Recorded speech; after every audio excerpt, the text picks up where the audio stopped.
Bonji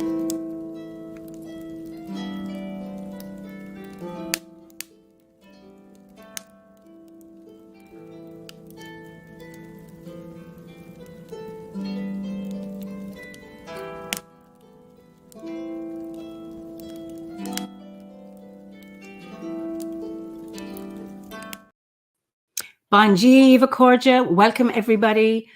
Eimear Burke here, welcome to another Fireside Chat. And I will begin, as I usually do, with a prayer for peace. Gamara Shiakon ar fud na crinne. Gamara Shiakon in our Jaili, agus in our Jirha. Ganairi lin ar Kijgarmaka, Gamich Buikus Jiv, Je Chivdaka is Spirit Quivdaka. May peace prevail on earth. May peace prevail in our homes and in our countries. May our missions be accomplished. We thank you, guardian spirits and guardian deities, for peace. As the fever of day calms towards twilight, may all that is strained in us come to ease. We pray for all who suffered violence today. May an unexpected serenity surprise them. For those who risk their lives each day for peace, may their hearts glimpse providence at the heart of history. That those who make riches from violence and war might hear in their dreams the cries of the lost. That we might see through our fear of each other a new vision to heal our fatal attraction to aggression.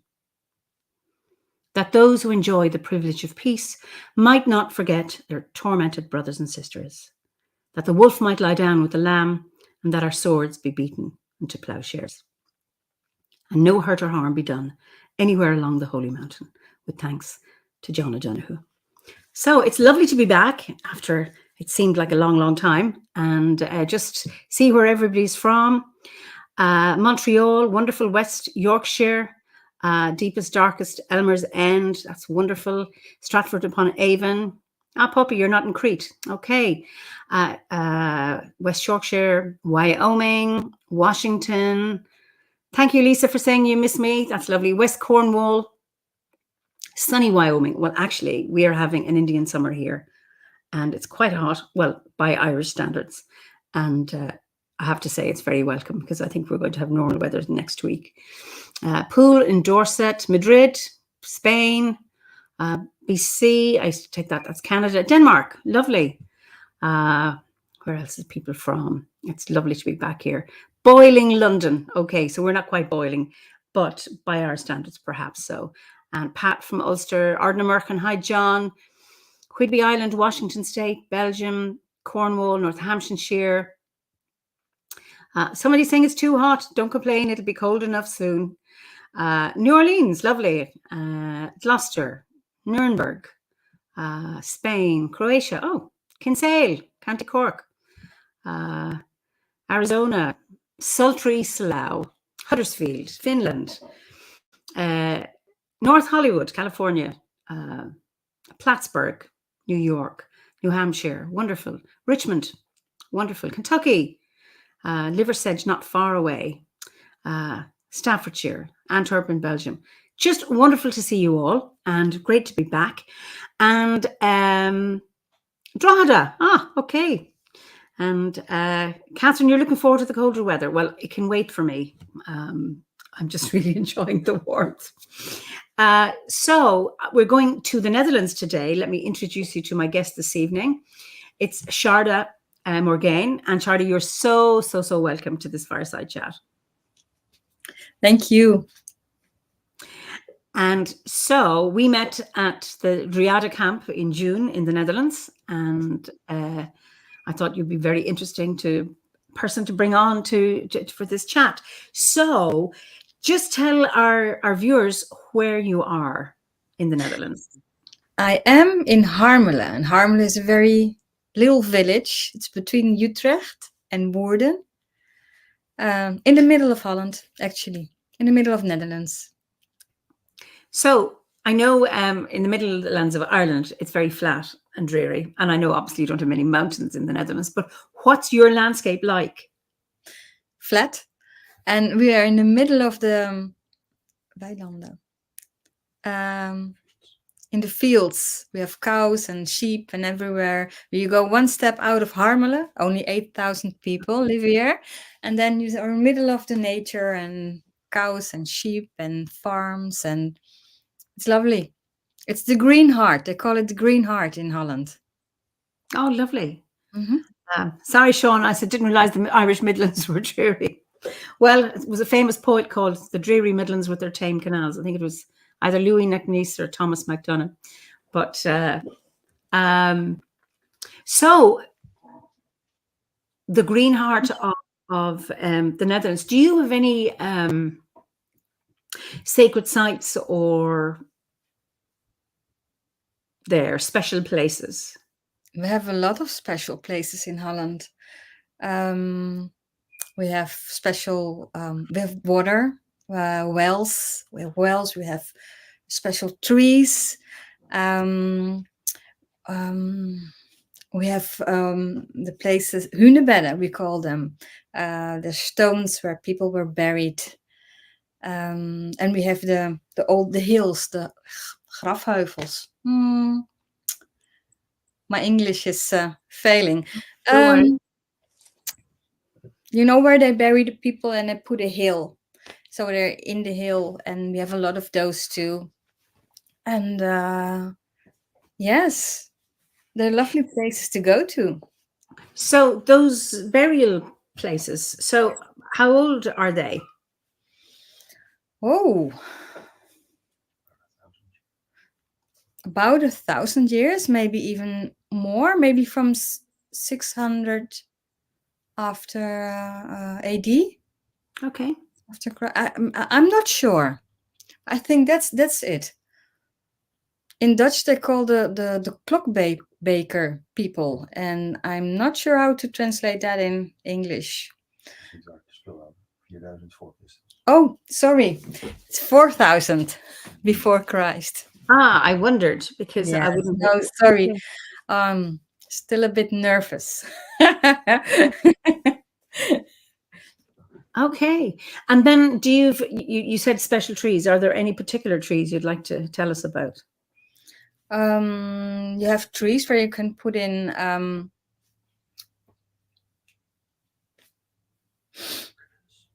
ribbons. Oh, okay. Yes. And people go there to pray. And of course, we have also the old trees, and they're in the middle of a wood. I forgot the names where they are, but I don't know now. For now, I don't know where they are now. I don't remember the names now where they are, but there are very special trees in woods. If you go there, you can feel their presence.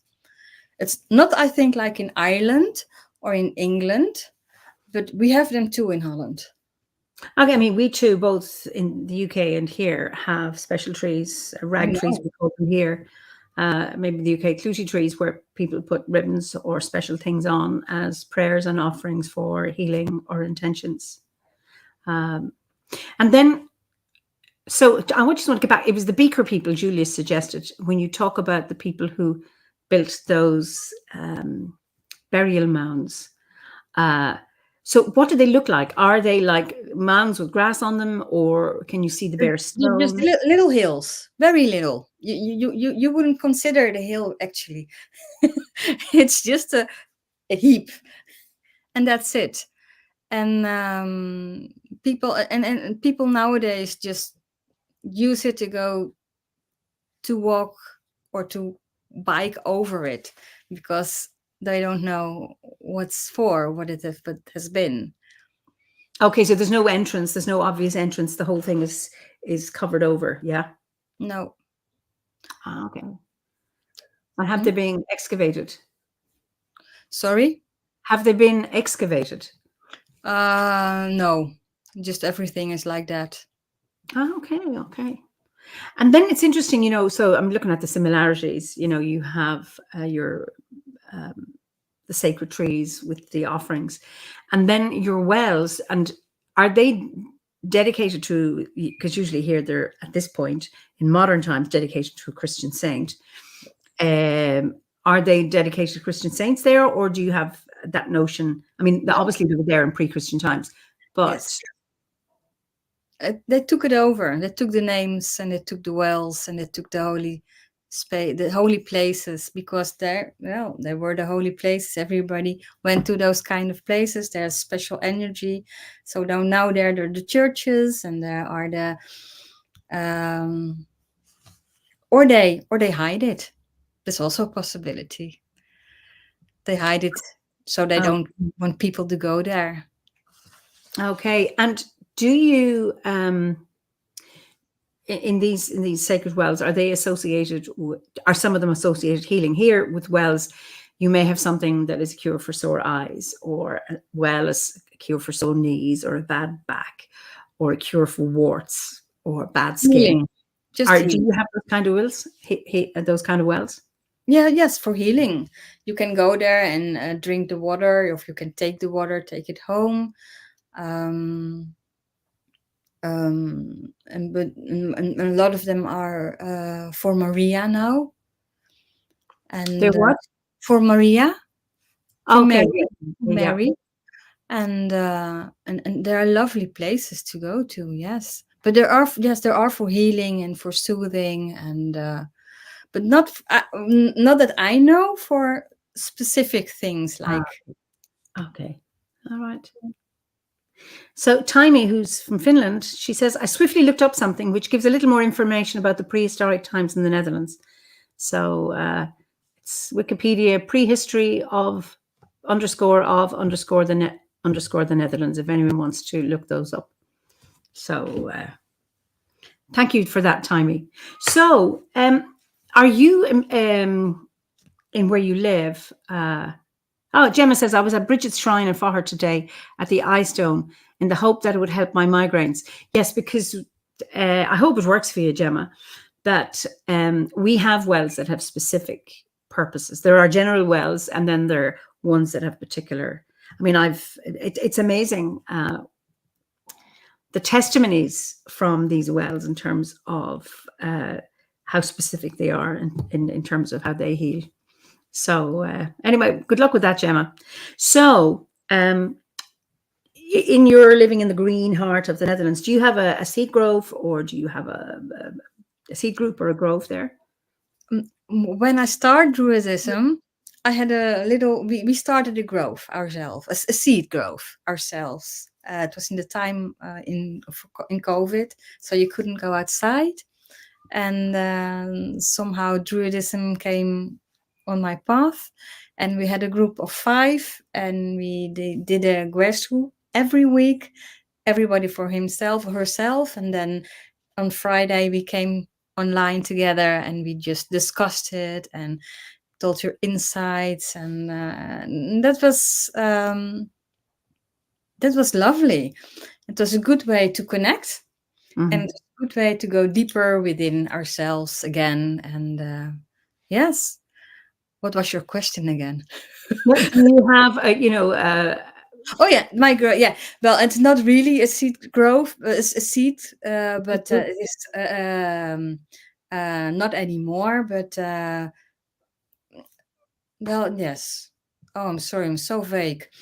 Well, we were at 5, but they're also still friends. We are friends, very dear friends. So we see each other, but not with the Druidism again. Now we all have it for ourselves and do our own path in it. Okay, so just to get back, Simon, who's in Cork, he says we have the largest number of healing and holy wells in Ireland, and there's a newly published book by Amanda Clark titled Holy Wells of County Cork. Wow.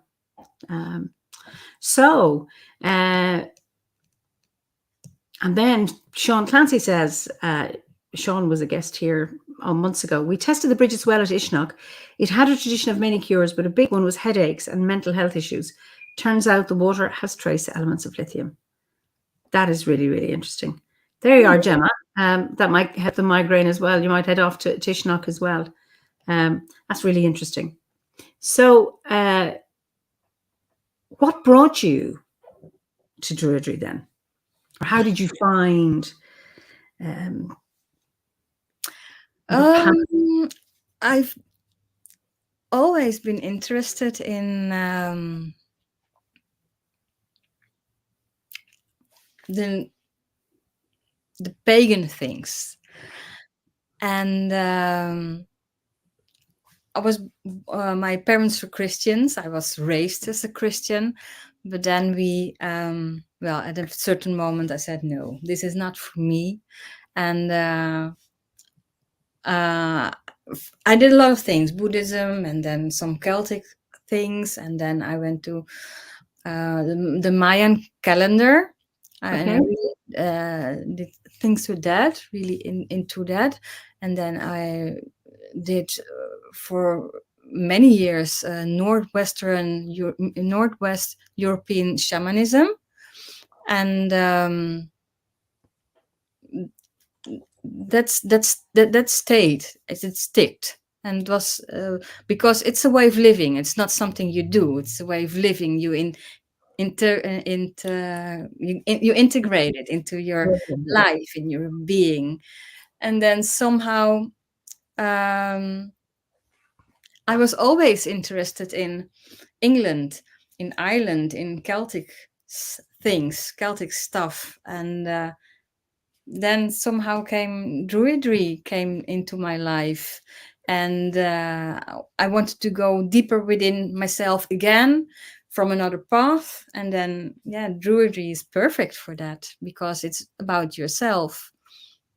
So how did you find Obot? A friend of mine, she suggested us. She suggested to make the group with 5, and she told us about Obot, and I said, yes, that's what I want to do. That I like that, and yeah. Okay, so how do you, given all the traditions that you've explored, how do you integrate them with your Druidry? Or have you say, okay, Buddhism is no longer for you, I'm now going to focus on this? Or are you able to weave the Druidry in, or maybe your Christianity, or all the Mayan stuff, and then the Northwestern European shamanism? Have you been able to weave that into Druidry? Yes, because it comes from the same. For me, it comes from the same thing and the same origin. And I always take something from that and from that and from that, and I take it and make it mine. And I think everybody does Druidry different. I think there's not one way to be a bard or an ophid or a druid. It's not one way, and you can take nature, you can take a god, you can take whatever you want, and so of course shamanism and Buddhism and everything, it's always in me, and but to give you, I cannot give you a specific example how, because for me it's like it's so natural.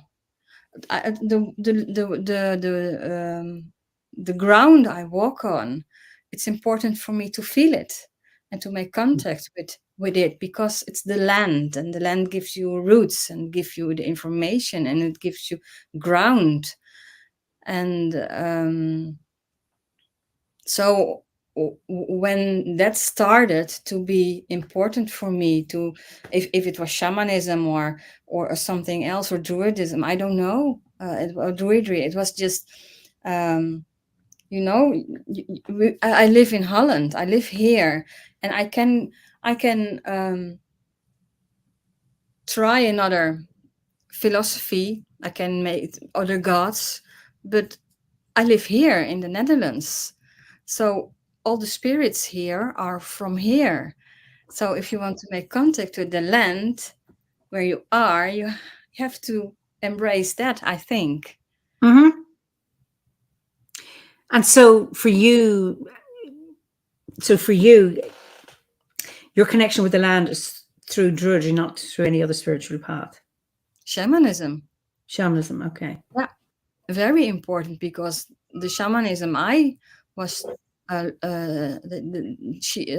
had a teacher for 5 to 7 years, and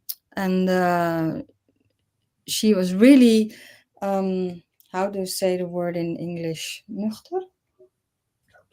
She's really down to earth. I don't know anybody who was more down to earth than her, than she. Grounded. Yeah. Really grounded, really, and no bullshit, no. And she taught me. She just died, actually. Oh. She taught me really about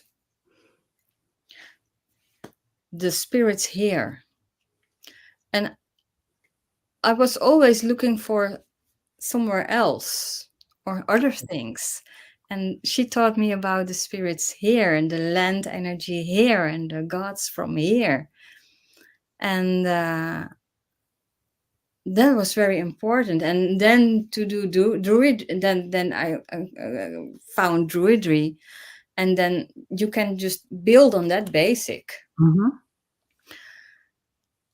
But it's the same, like it maybe druidry is more nature, and maybe that's more nature and more going with the nature things, the when it's spring, you plant a seed, and when it's summer you explore, and when it's autumn you're if it's good you are oogsten. Yeah, you harvest, you take it, and in the winter you take everything in, and then you go a little bit to inside and you sleep a little bit, and then in spring you start again. And that's true for me. That's specific for druidry. That cycle of life. And there's a number of comments here. I just want to come in here. Sean says, that's the best description of connection to the earth and the path to natural druidry that I've ever heard. Thank you so much. So what you said was embrace the land. And Gabriella says, druidry finally helped me make the anchoring into earth, into the landscape. Mm-hmm. Now, there's some questions about your tree, that picture behind you. Oh, that one. Yes. That's a sequoia. Yeah, somebody wants to know, was it a sequoia? It's a sequoia. And it's a sequoia in California, in the national national park. The national park. Uh-huh. And I was traveling with my husband. We love to travel. And we were traveling in the USA for 7 months. And we were, yes, it was lovely. And we were there, and our goal was to visit all the national parks. And except to Florida, we did it. And Hawaii, of course, Alaska, but yes.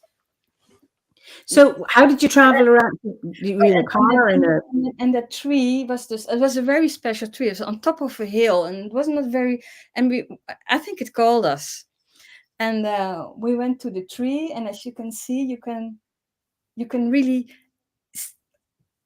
go into the tree. It's a really big tree. And you can go in from the front, and in the back there's a little hole too, so you can go out, and then I did that, and it feels like I was reborn or something. It's really out of some womb. It was amazing. And is that somebody I think somebody wearing red? That's a human? That's a person? Me. Oh, it's you. Okay, so hard to see it. This is me. So this is me, and now you can see how big this tree is. Yes. Wow. So Jules Weaver, who's in the US, the Redwood Forest is such a sacred place, and I'm so glad you visited it there. Philosophical Phoenix says they're such gentle, nurturing trees. So glad you got to meet them here. Wow. All the national parks. That's one of my dreams too. You are inspiring. So what other, I mean, that's an amazing tree. And I love the idea of being able to enter in. You're entering into another world to go inside the tree, and then you come out reborn in I think that's absolutely beautiful. Oh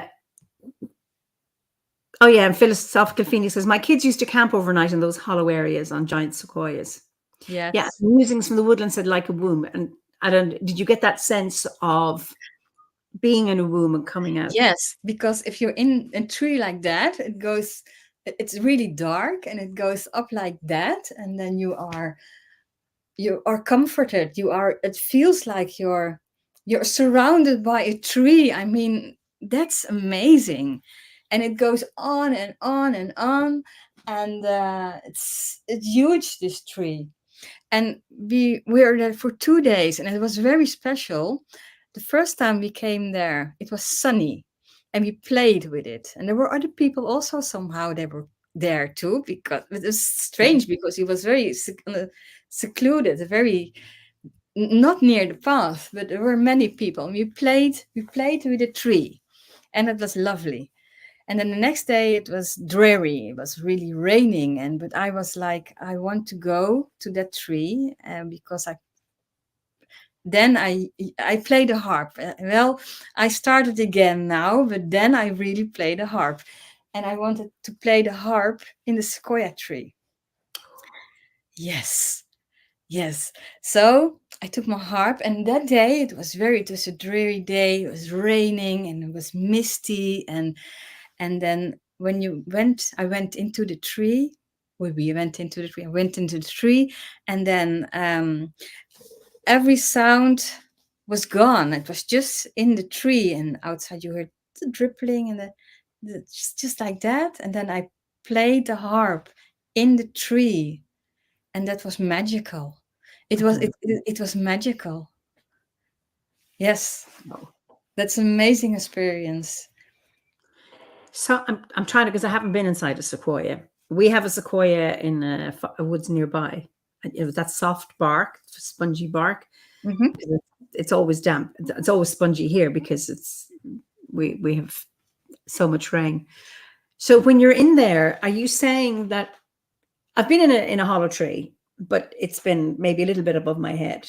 It's just a hollow in the bottom of the tree. So how high up does Maybe 3 meters, I think. Oh, And it goes into a point, because what they do, sequoias need fire, and they make a fire for the trees. So actually inside he is burned, but it doesn't matter for the sequoia.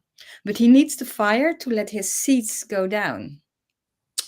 Otherwise, yes. Otherwise, it just don't is not going. Doesn't do anything with the seeds. Just stay there. And then, but if there's fire, you think, oh no, I have to do something. Then let the seeds go. And so sometimes, and so they need the fire. So And are they you can saying handle the that fire. people will light a fire in there to allow that to happen? Or Well, is it not yeah. Well, the guardians of the national forest. Not everybody, of course, but yes. So there are a lot of people saying that's one of the most magical experiences I've heard of, playing a harp in the tree.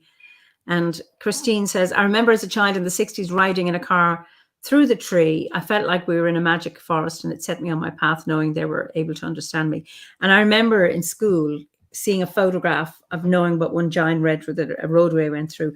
I've actually driven through a fig tree in Tanzania, but it's like a doorway. It's not this, it's just magical. And then Poppy says, I've been inside a tree in a dream. Sorry? Poppy says, I've been inside a tree in a dream. Yes. And then Philosophical says, some of the hollows go up further than my flashlight could go. They're really magnificent. Yes. Wow. I mean, I know as Druids, we're always fascinated with nature.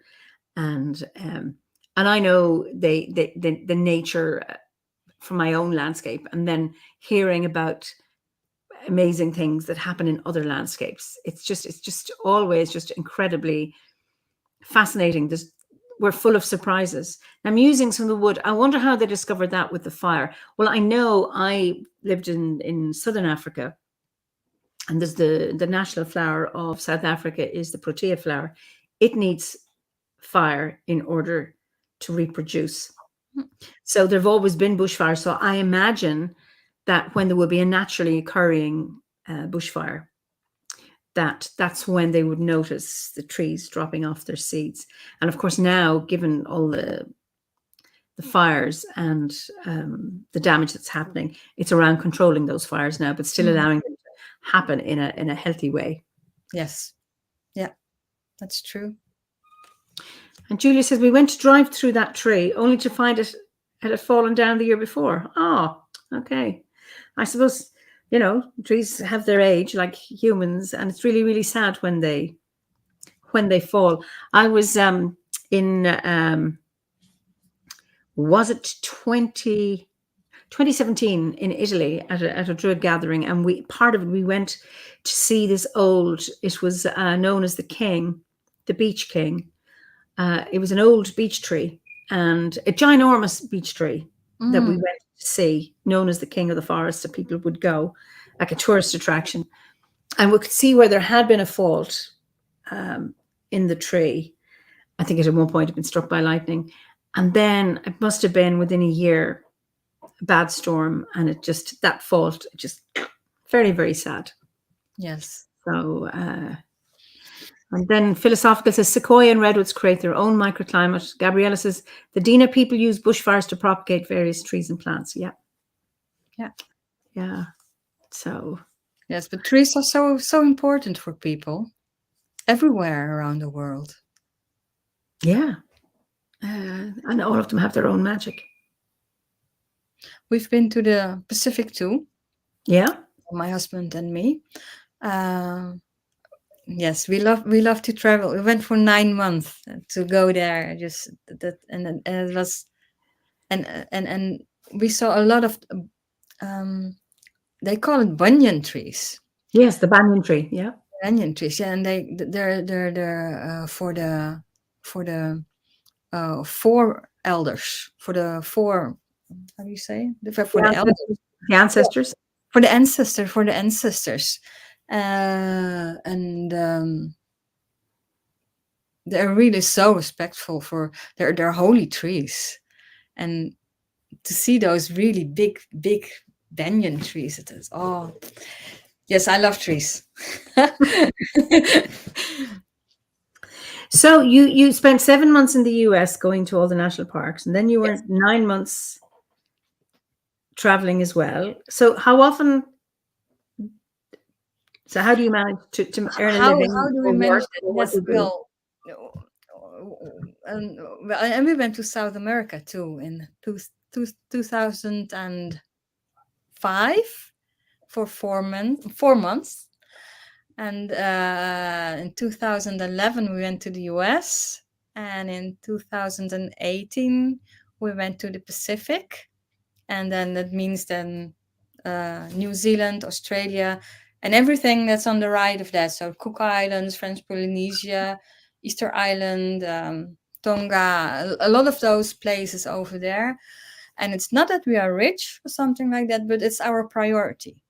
So we work and we save money to go traveling, and we don't need much in life. Brilliant. We just prioritizing for our traveling. Yes. Wow. And of course, you got to do that before COVID, which was lovely. Yes. We just came back in time. Yes. Wow. So, what from all of your traveling, what have you learned about yourself from all of this? I learned that when I'm traveling, it's easier to be who I am. Well, to be authentic who I am, because if you travel, there are somehow no expectations. No, you can just do whatever you want, how you feel like, and somehow when you're back home, you get pulled back in some kind of expectation, some kind of also your own expectations. I mean, somehow in Holland I need to do this or that, and when you're traveling you don't. What I learned about myself is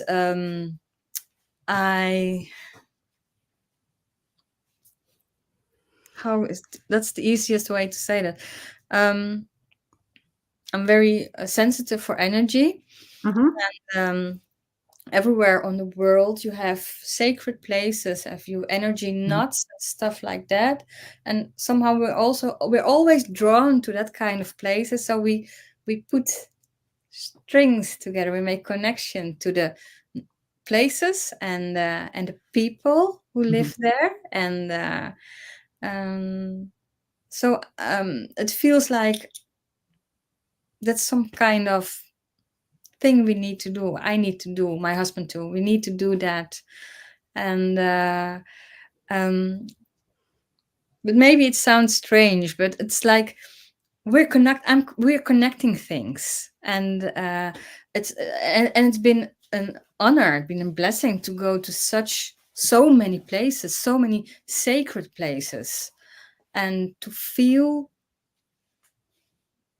the power of the earth. If you are in the Machu Picchu, or you go to Mount Shasta in the US, or there's so many amazing places I've been to, and I feel so blessed that I had the opportunity to do that and to be there and to experience things. So do you have children? No, we don't have So children. the two of you are free to, it's the two of you. Yes, yes, but well, we had there was one time I had a miscarriage, Okay. and that it hurt a lot at that moment. And 4 years later, it took me 4 years to get over the pain.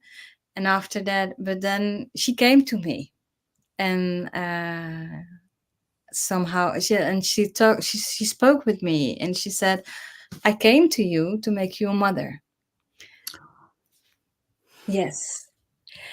And but I had to go because you have other things to do. Wow. Yeah.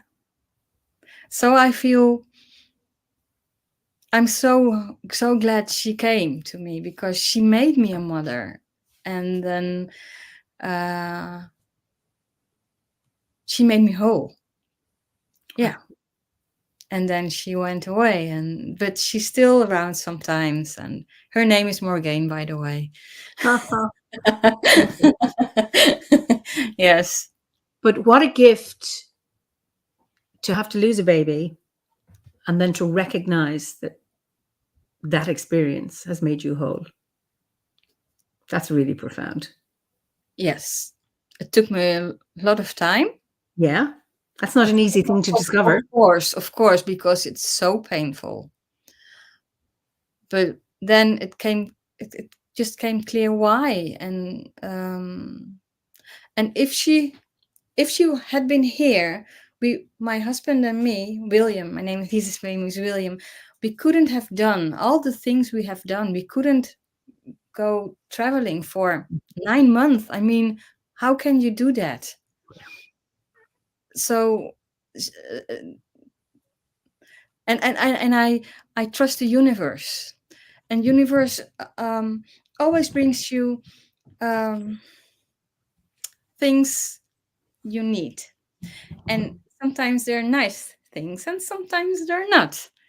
But I always trust in the universe that, okay, I have to deal with this now.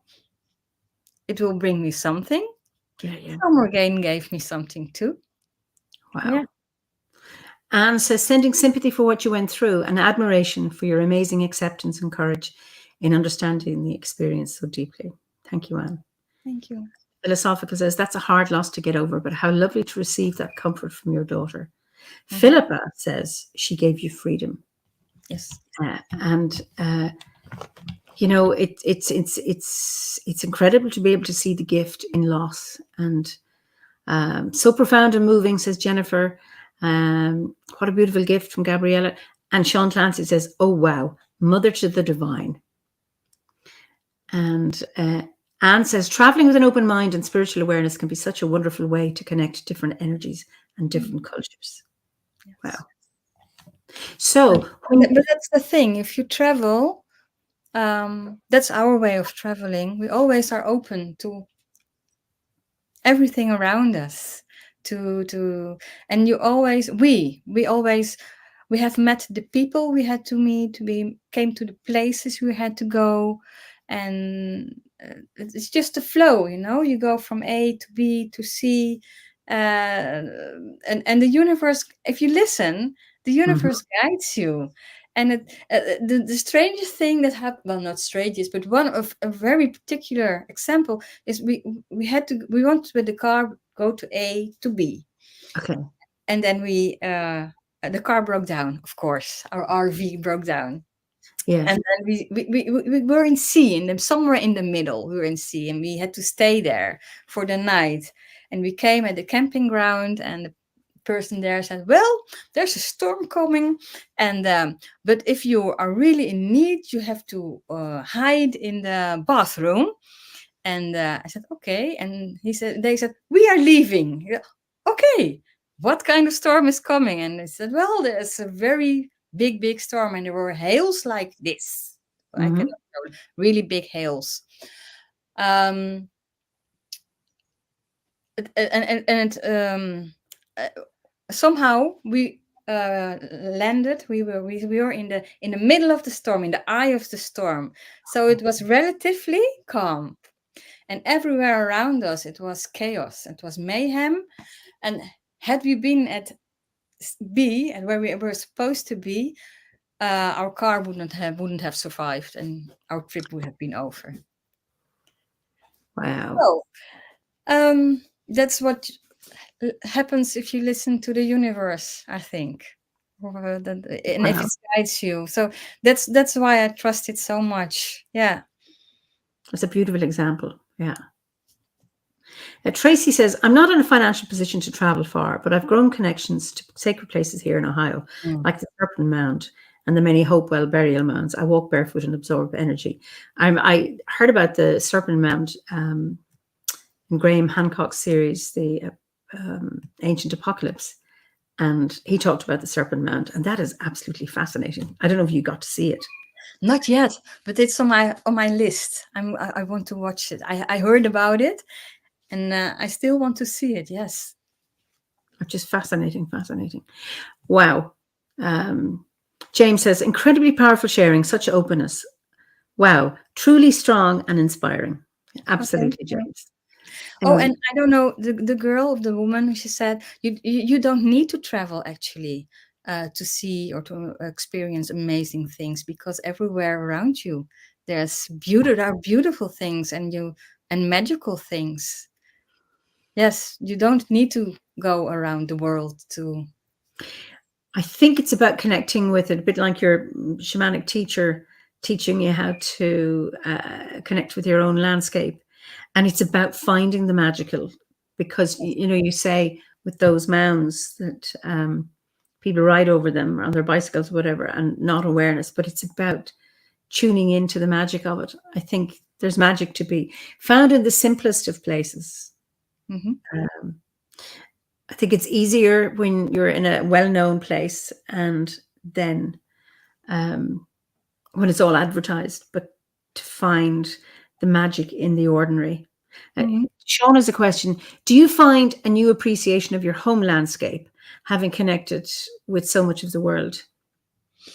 Mm, yes. Oh, yes. Because the Netherlands is flat.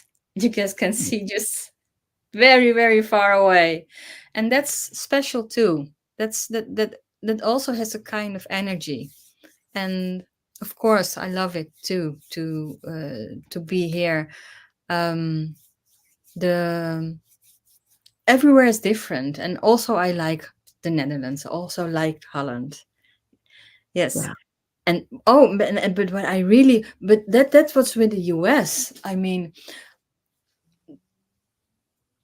the US is so big, and I mean, when you look at the sky there, it's amazing. You can see sky everywhere, and you can see clouds everywhere, and it's just so amazingly big. I mean, that's something you can never see in Holland. We are with a lot of people in a little place, so we're all together like that, and everywhere are buildings and stuff. So that's what I loved about the US. It's so big, so you can really see, The you wi- can the feel. wide open spaces, yeah. Yes, and you can expand. And in Holland, I love it here, but it's small. Yeah. And I think it's important to be able to navigate both. I mean, there's some people who can't stand wide open spaces. They just, it's too much. They like the sense of being held in an environment, and it's about being able to navigate both. Um, It Jules is. says, such an excellent point to connect with the land around you for those who are unable to travel. There's magic everywhere. I couldn't agree with you more. Pat says, I find it easier to feel the magic in obscure places than at the famous sites. Yeah, so Mhm. many people, so many expectations, and also gift shops and merchandising seem to make it harder for me to connect to the places like Stonehenge or the Giant's Causeway. Yeah. And Gabriella, I found that opening one's heart and asking the landscape to welcome you helps, and those places become loving and embracing. And I think, you would do that in a more subtle way with a person. If you met them, you mightn't say, will you please open your heart to me? But that you make an effort to engage with people. If you are interested, you reach out to somebody, you greet them, you smile with them, Mhm. and you wait for the response. And I think it's the same with places as well.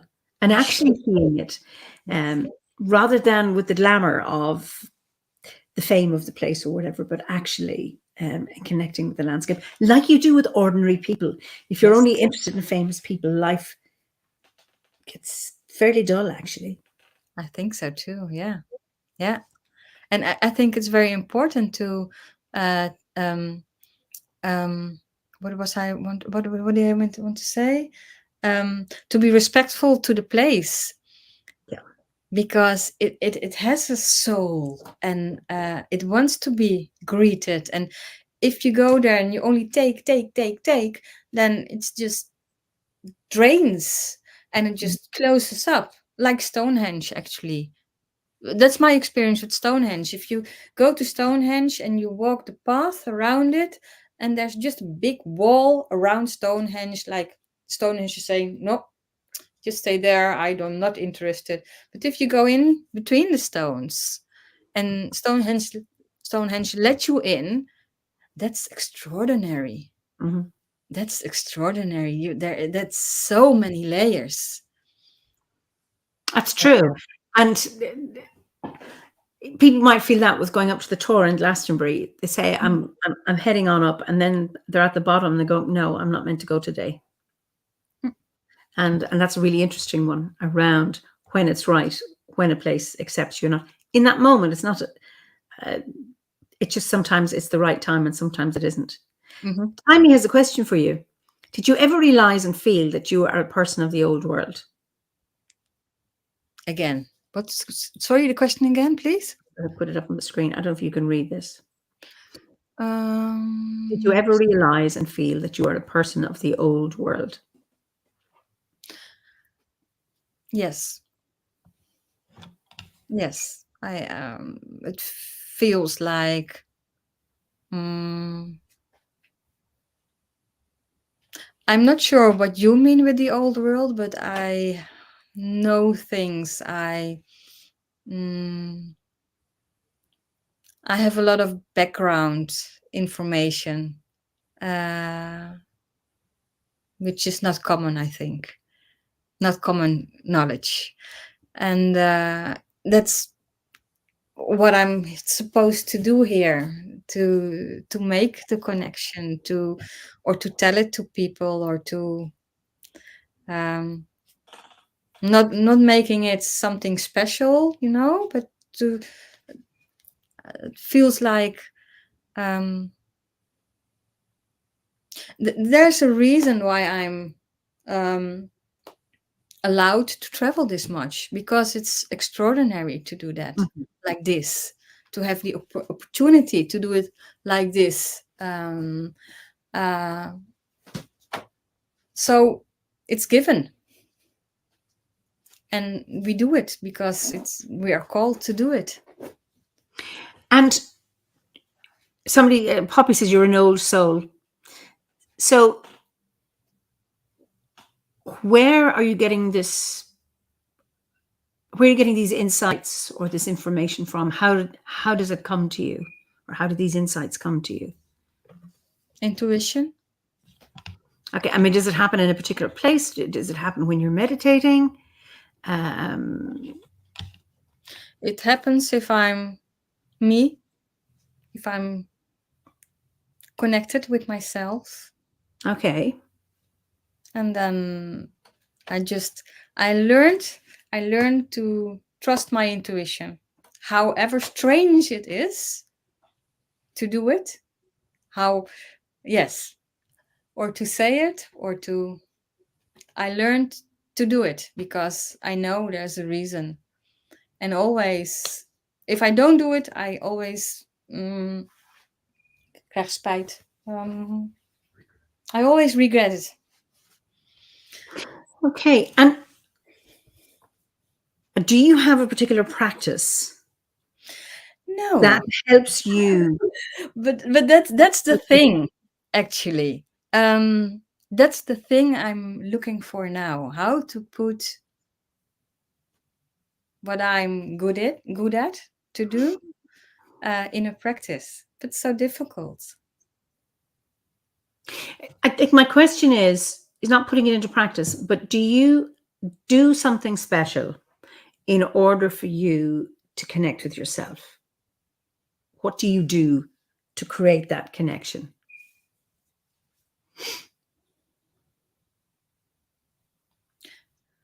I breathe.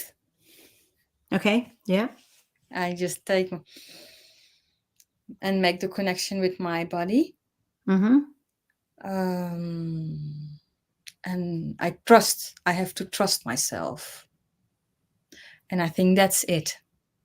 But it has been a long path to get here, to get to this kind of stage, to Yeah. trust in it, and that it's okay to be me, and it's okay to well, I think this for me is a bit scary to say, but somehow I'm close to the source. It feels Okay. like I'm close to the source. So I'm kind of things come in and just go out in some kind of energy field.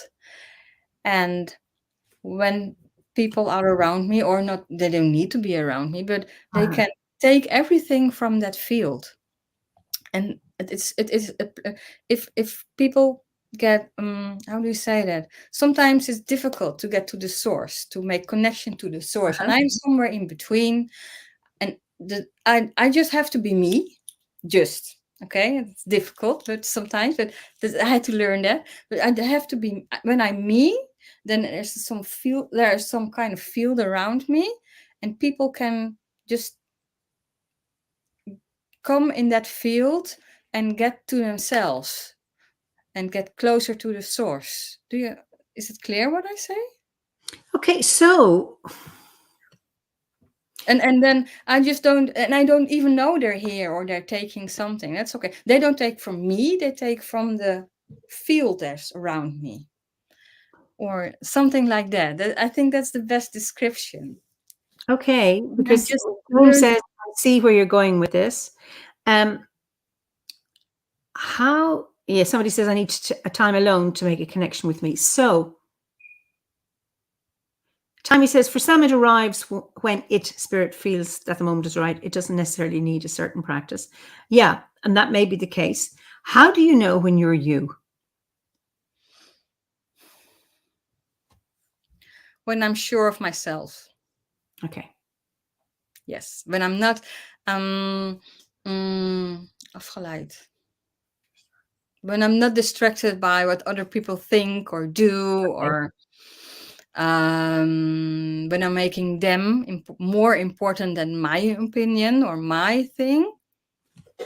Okay. When You're trusting yourself. yes, then yes, and when it's not. So that's why it's also scary to say now, because it's a bit, when people, oh boy,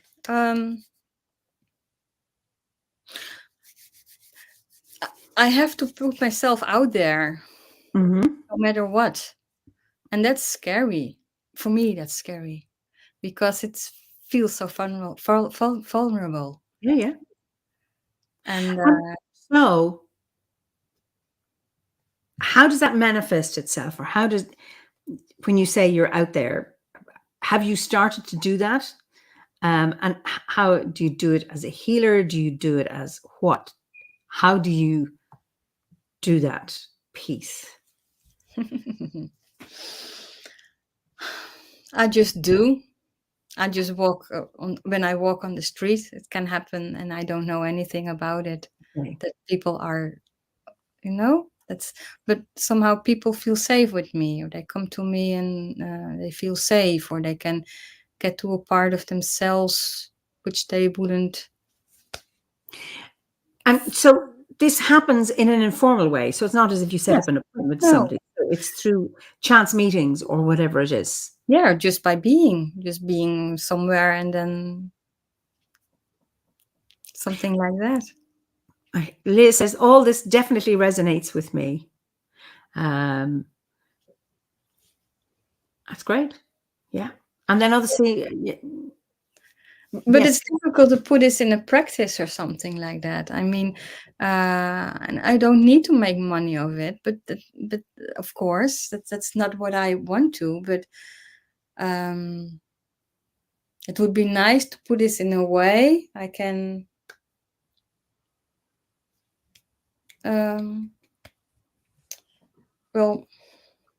make a living of it also. And now I don't do that. Okay. But that's my soul search. That's what I want to do. That's what makes that's so fulfilling, soul fulfilling, and that's somehow that's after we came back. We went to in 2018. We went to the Pacific for 9 months. We came back. Then COVID the period started and everything.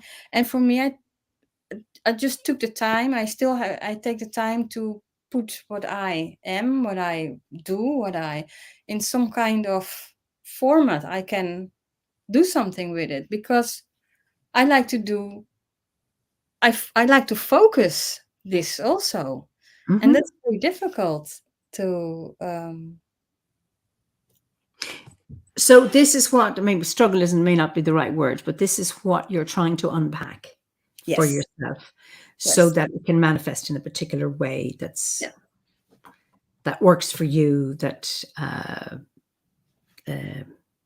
also feeds you and nourishes you. That there's I some need kind it.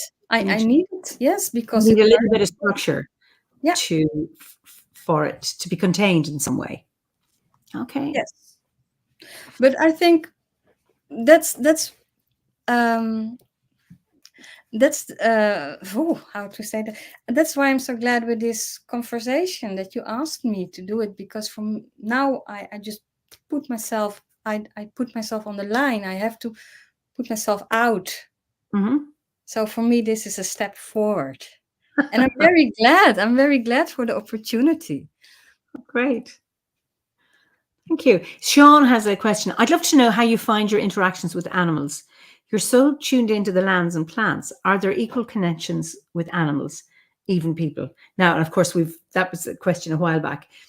So I will stick with the people or the animals, because you have been talking about what you need to do with people.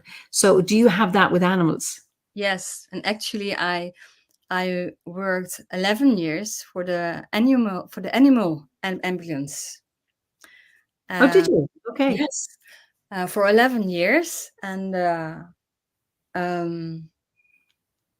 yeah, then you have to make connection with the animals, and also when you have to chase down a wild swan or whatever, you have to yes, and also with cats and dogs. I mean, there must be some kind of communication with them, and some kind of when an animal is wild, it always it always goes away. It never comes to you. And even when it's sick or needs help, but they don't understand, you come there to help. But yeah, I think in some way I can communicate with it too. And I think I can better communicate with animals actually than with people. In some ways, that doesn't surprise me because it goes beyond words. Yes. So, and you're not getting lost in the words. Yes. There's a number of wonderful comments here. It's so good to see your integrity and humility in describing these healing energies, Sharda. Perhaps it's not fully explicable in words. Thank you. And then James says, thank you for so beautifully expressing such a simple but complex thing to articulate. Oh, thank you. And Tracy says, it's so hard to share who you are and to be vulnerable. So thank you for sharing your inspiring personality and lifestyle. And then it's Gabrielle, I believe animals understand us and our intentions. And then Jules says, wonderful, another person who understands animal communication, and you're not alone with relating easier to animals. No. Yeah. And then James says, yes, they hear our song just as we hear theirs. Yes, we do. Yeah. And I suppose just like people resonate different people resonate with us in different ways. Mm-hmm. And some we don't resonate with at all, and others we do in a really deep way. And I think it's the same with animals. Yeah. And with plants and with, trees and animals. And I think it's just very special to be able to have a relationship where you can resonate with animals. My one is horses, and every horse I meet, but I've had some profound experiences with them, and it's really, really moving. And it's like, oh my goodness, this powerful animal is opening to me in some way, And it's on their terms. It's not, they're opening to me, but on their terms, not mine. Yes. And that's so wonderful about horses, that they're only communicating with energy, and they don't take your bullshit, nothing. Yeah. And I love that about horses, that they can show you so much. They mirror everything. Mm-hmm. So yeah, I love that about horses too. Beautiful. So now I know you play the harp, and I don't know if you are up to playing the harp tonight, and there's no pressure. Okay. Yes. There's a but coming. I haven't touched my harp for, I think, 7 years now. Okay. And I started 2 weeks ago again for this. I'm not sure it will be perfect. It will be, I know it will not be perfect, but just bear with me with it. I don't think any of us is looking for a perfect performance. Oh. Philosophical says, the trust of an animal is one of the most sacred things I know of. You, he's talking to you, definitely project amazing empathy, a feeling of safety, kind of like the sequoia. No, Sean, not a harp duet. It won't work on this platform. And Pat says, we don't need perfection. We just need inspiration. So over to you. Yes. Okay. Okay.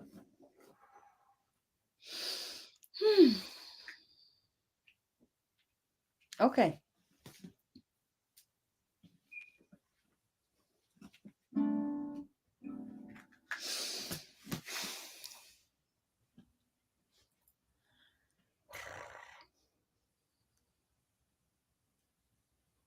Yes.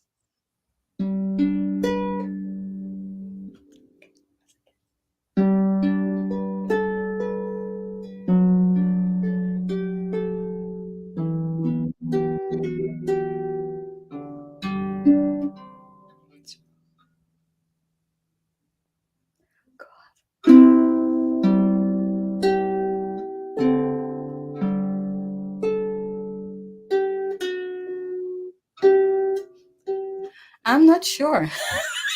That is a beautiful tune. Is it yours? Who is No, it? it's Deborah Hansen Conant. It's called The Yeah. Nightingale, and she made it for her mother. That's what I know about it. And I don't know if you know her, but she's a jazz harpist, actually. Ah, no, I don't actually.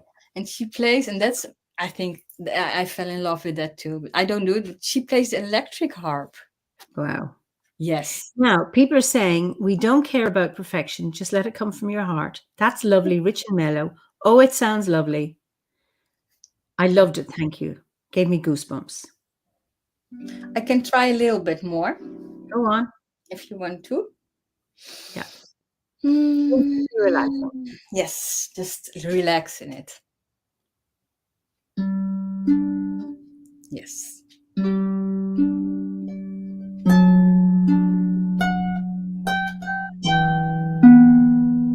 God. Okay, just sorry.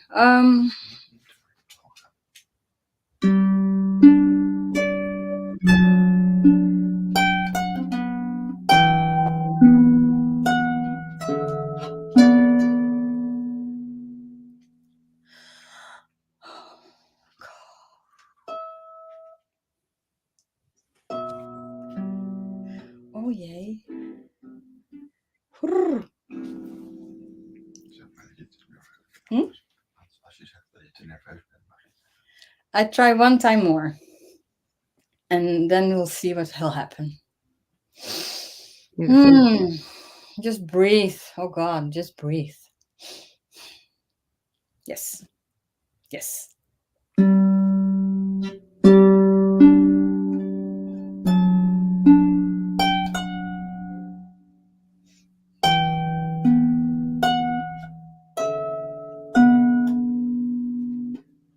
No, sorry. I'm just too nervous. I'm still Don't worry, but you've had such lovely. That sounds lovely. Thank you. It's lovely. Just what I needed today. That's what oh, John of the Mountain says. Wow. No pressure at all, says Sean. We're still in awe and captivated. The sound is beautiful and flowing.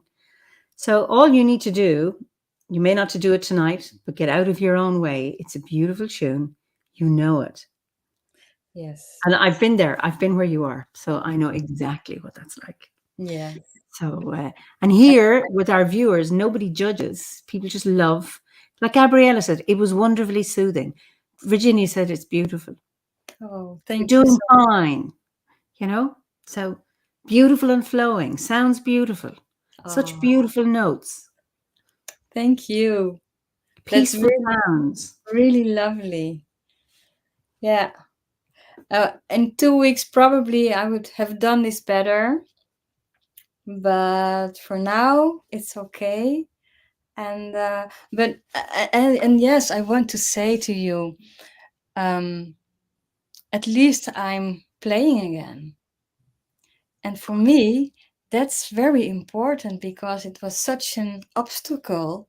And now I'm playing again, and I can, because this is my soul's. This is I can speak with my soul through my harp, and So why did you stop and what got you to start again? because of you, I started again, and that I'm very grateful for, and Is that that I because we stopped. talked about the harp? Sorry. Is that because we had a conversation about the harp? No, yeah, because you said to me at that time at the Druid camp, you said, "Well, can you do something? Can you do something with music?" I thought, "Well, I play the harp," and you said, "Okay, you can do that." I said, "Well, but I don't play anymore." Well, we've got 2 months. But okay, it took me just 2 weeks ago that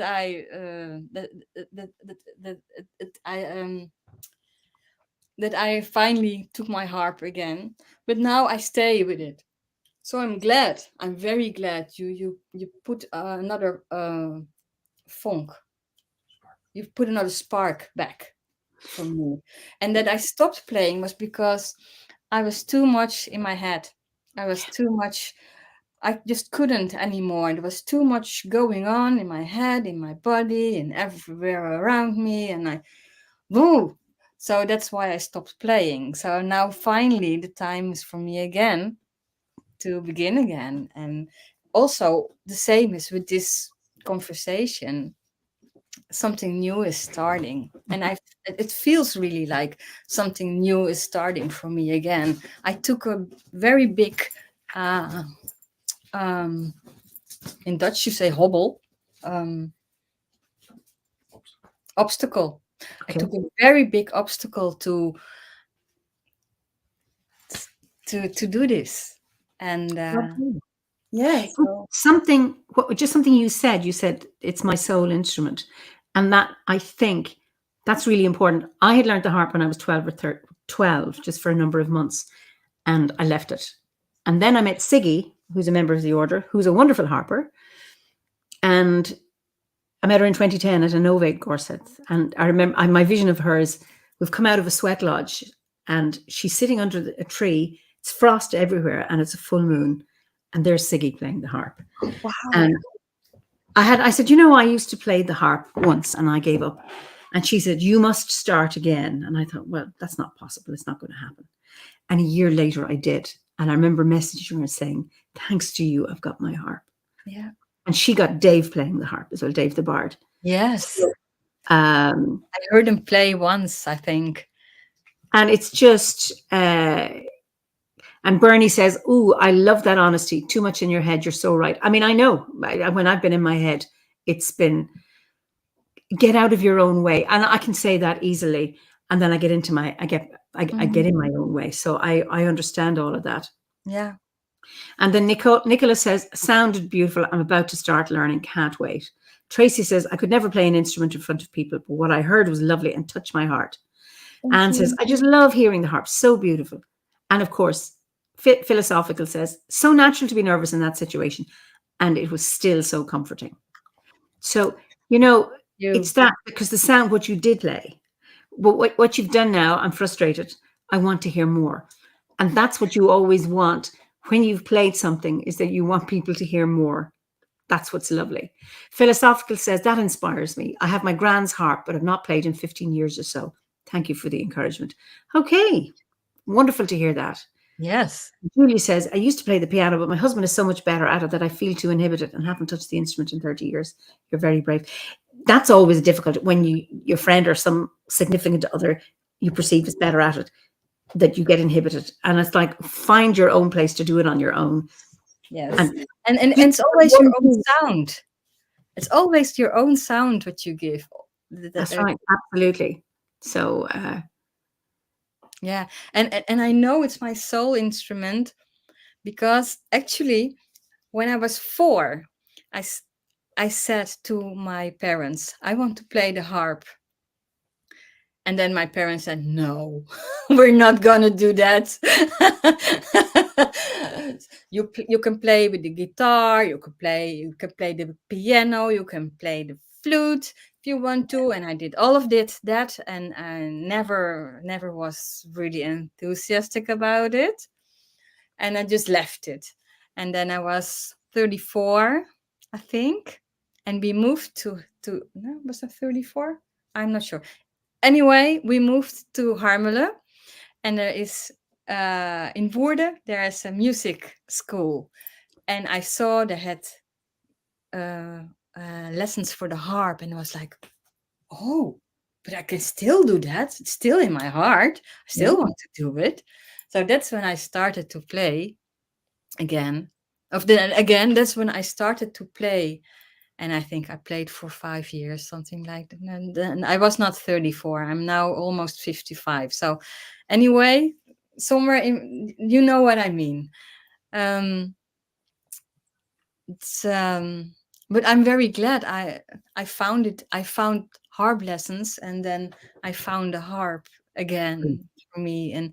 And I know in lives, in other lives, I must have played the harp because it came so easily, like some kind of remembrance or remembering stuff.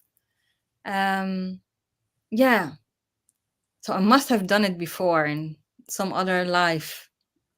I know that I learned the piano as a child and did it up till I was 16. And all I can do is read music from it. And I was very good at the sight reading, all of the rhythm, all of that, but the playing two classical pieces that I hated. And my parents wanted me to learn so that I could accompany people at a sing song. But I went through the Royal Academy of Music, which is all about classical, all about technique and not about listening with your heart. So discovering the harp in my 50s was my instrument. And you're never too old. I mean, I'm not going to be in Carnegie Hall, and that's not what it's about. It's about playing for your own soul and for pleasure for the few people around you. You may never make a living, or you may make a living. People start things at any time of life, and it's whenever it is. And, that sound and that piece that you play is so healing. And it's just beautiful. Gabriella says, I started the piano during the bardic grade. It felt like going back to something I wanted from childhood. Music is magical. That is absolutely. And then Julia, or Anne says, Julia, I was like this about poetry, that I'd written as a child, my husband being a well-published poet and my feeling constantly inadequate. But after joining Nobel in 2021, I started writing poetry again. So grateful. Anne, I am so delightful to hear that. When I was in the bardic grade, my husband was spitting out poetry. And he could do it while he's waiting for the bread to rise. Really? He was one of these people who could do little bits. And I'm like, I'm not a bard. I'm not a bard. I'm not a bard because I cannot write poetry. And it wasn't until I finished my bardic review that actually I discovered I could tell stories. That's my gift, not about poetry. Yes. But I'm delighted to hear, Anne, that you're writing poetry again. Yeah. So it's just beautiful.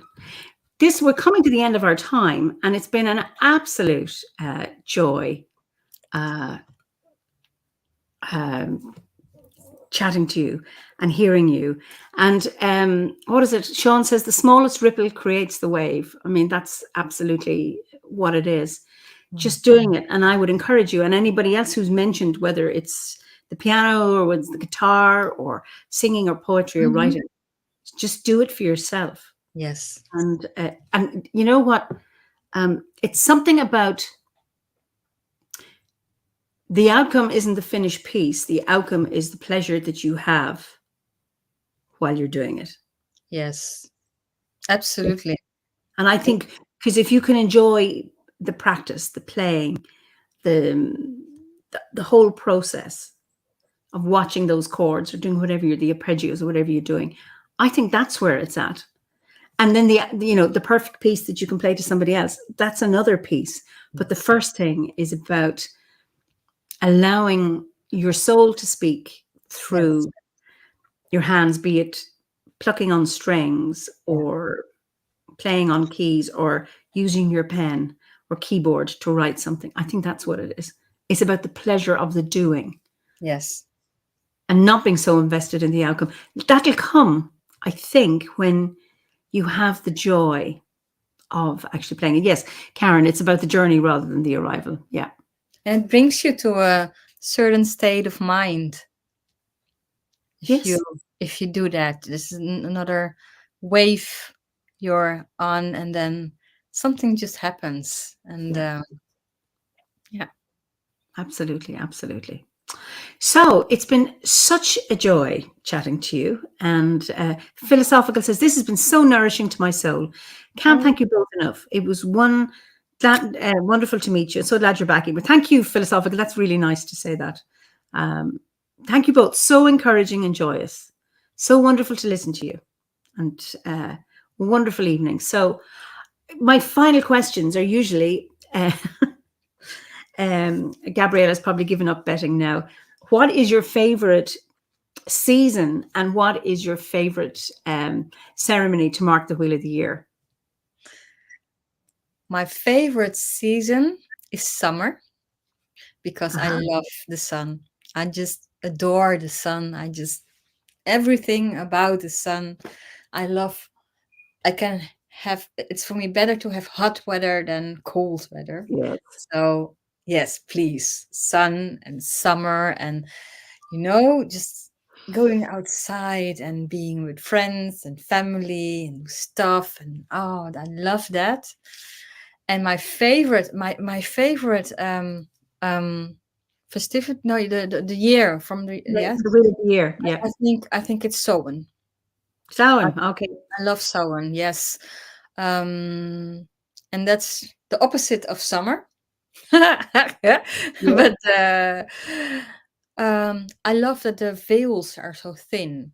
Mm-hmm. Really easy to make connection with the other side. Yeah. And I think for me, it's a holy time, even more than Yule. Yes, I Yes. love Samhain better. I love Yule. I forgot after I forgot the druid name, the Alban Alban, the winter yes, solstice. yeah, Yes. the winters. I like that too, because for me that's starting of a new year, and Mhm. it's really the really going deep inside, and that I love that. But Samhain is for me, yes, because the veils are so thin. Yeah. Yeah. Yeah. Oh, well, Carmen says this is some just comments about our conversation. I resonated so much with this chat. Thank you, Sharda and Eimear. Thank you. Very lovely to hear your stories and your harp, Sharda. Remember that. Thank you both for a refreshing evening. It's been nourishing to my soul. Thank you. A treat to listen to you both sitting on the porch on a hot, unusual September evening. Yeah. Uh, and then It's I love this unusually time hot here too, by the way, in yeah. Holland. And some people, you said Imal can sound. Gabriella, you're hedging your bets here. And then Philosophical says spring and Imulk. And then Gabriella says, I wanted to say summer, but no one says summer. Well, there you are. Some people do. It's actually, you're right, Gabriella. Most people don't. Um, I mean, I love all the seasons, whatever season I'm in. I find September challenging because, so I love this hot weather now that we have in September because it's like, oh, we're heading in to the dark time. And once I've passed the equinox, then I've resigned. I've accepted that we're going into darker, darker. I love Samhain and I love the winter solstice, and then I love the whole lot. Yes. But I do love long evenings. Mhm. I love the warmth because I have loads of energy. You know, the light gives me more energy to do things than the darker evenings. So, and yet I like a warm fire. I like wearing warm clothes, but I also like to be free, to have fine weather. And, you know, I had nice weather in June, wet in July, not so bad August. And then this last week has been so beautiful. So I'm grateful for every little bit of warmth and sunshine we get, you know. Well, I resonate with everything you just said. Everything. Yes. Yeah. Yes. Okay, so Gabrielle, this is funny about her betting. This betting exercise is how not to listen to your intuition in 2 simple steps. Very good. Yes, that's excellent. Thank you both. It's been heartwarming and so encouraging, and it was a joy to meet you, Sharda. Thank you all. Yes, thank you. Someone else has said Autumn and Luna sound. No, thank you both for such an excellent segment of the show. Sharda said summer, and Andrew Anderson, and he said summer as well. Counted. Okay. I'm clinging on to summer for dear life. Julia, I understand that one. Gabriella says this conversation was soothing, relaxing. It delights the soul. I have very much enjoyed the harp music. The world needs Sharda's harp music. Oh. Yeah. So I think you need to remember that. Great thanks from Fabienne. And then Rachel says, I also like the changes from one season to the next, like now between summer and autumn. And this is why I love living where I live. Irish people whinge, and I've always whinged about the weather. But I just love that the contrast, the fact that we have 4 seasons. Now, sometimes we have 4 seasons in one day.